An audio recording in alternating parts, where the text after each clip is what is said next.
This is Optimal Relationships Daily, episode 1551, Sharpening the Point Until You Miss It, by Keith Wilson of keithwilsoncounseling.com. Hello, everybody, and welcome once again to the show that's all about helping you improve your relationships, Optimal Relationships Daily. I'm Greg Audino. I'm the guy reading to you each and every day from some of the best content in the world focused on relationship building. And today we'll be hearing from one of my personal favorites, Keith Wilson. He's a really smart guy who writes beautifully. So let's see what he's got for us this time as we jump into the article now and start optimizing your life. Sharpening the Point Until You Miss It, by Keith Wilson of keithwilsoncounseling.com. There are two ways of asking for what you want. You can be broad or you can be precise. It is possible to be too broad or too precise. Let's say you've been together for years and you've become vaguely dissatisfied. Nothing really bad has happened between you, but nothing exciting has happened either. 1 year goes by after another, and it's the same thing. The fire's gone out, the passion is quenched, you're feeling taken for granted. You could complain, but what could you say? He may not know what you're talking about. He may not know what to do about it. Your dissatisfaction is pretty vague. So, you sharpen your point and you be specific. You identify what could make you feel warmer towards your partner and what makes you go cold. You come up with some specific things and complain about them directly. You never bring me flowers anymore. You never talk about how you feel.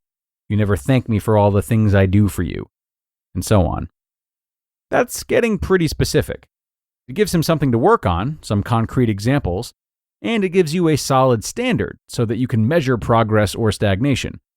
If you've never operationalized your dissatisfaction in this way, you should do so, if only so you can clarify what it is that you want. But don't confuse bringing flowers, talking about his feelings, and expressing gratitude with what you want. These are the symbols of what you want, not the actual thing. Chances are, if he dutifully starts bringing you flowers, talks about his feelings, and thanks you for everything, you'll be very happy that he listened to you. You'll enjoy the flowers, you'll learn a lot about his feelings, and know that he notices all the little favors that you do for him. But there will be something missing. For one thing, you had to ask for those flowers, those feelings, and that gratitude. It's not the same thing as when they come unexpected. But furthermore, all the things you ask for don't quite cover the dissatisfaction you feel. They are examples of your dissatisfaction, but not the totality of it. To better understand the phenomena of dissatisfaction or wanting, let's say you're hungry. Before you can actually eat, you must take this hunger and be more precise. What are you hungry for? When you have an image of just the thing that would satisfy your hunger, you know what to do. You go to your kitchen and you make it. You must first transform a vague hunger into a concrete hunger for something in particular. This is why taking your broad complaint of dissatisfaction and turning it into a specific complaint of no flowers, no talking, and no gratitude is helpful. But let's say you're hungry, and you start to imagine how beef bourguignon would be great right now. That's pretty specific.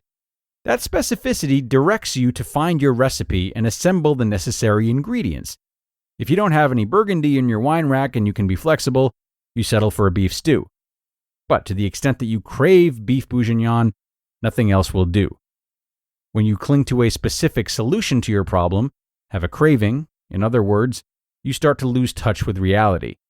As you form a picture of yourself eating beef bourguignon, the rich browns, the pungent smells, the complex tastes almost become real to you. Your mouth waters. As you imagine yourself eating it, you're an omnipotent, satiated hedonist. You leap over obstacles and evade frustration rather than settling for anything else. You replace uncertainty with certainty. You're triumphant. This triumph is a form of magic. The original hunger is still there. There's only an illusion of success over it. You enact a childish view of what it means to be satisfied. You seem to prevail over your need for food. The problem is, the more you crave beef bourguignon, the less you'll be satisfied with anything else. You may not even enjoy the bourguignon, if you get it, because the actual dish can never compete with your fantasy of it, except for the fact that you can actually eat it. Craving begins as a flight from wanting, but it makes the wanting all the more problematic. Craving steals your hunger and preempts it with a ready-made, uncompromisable solution. When the solution to hunger is a craving for something specific, it becomes more of a problem than hunger itself. The same thing happens if you cling to that idea that if he only will bring you flowers, you'll feel excited again. The flowers become greater than any actual flowers can match. The point is, if you're hungry, go ahead and imagine what will be good to eat. Look in your cupboards and see what you can prepare. If you don't create a picture of what will satisfy your hunger, you could starve to death. But don't get too attached to that picture, or you'll waste away and you can't get exactly what you want. In the same way, make concrete what you want from your relationship. But don't get too attached to the forms of those wants. You can't always get what you want.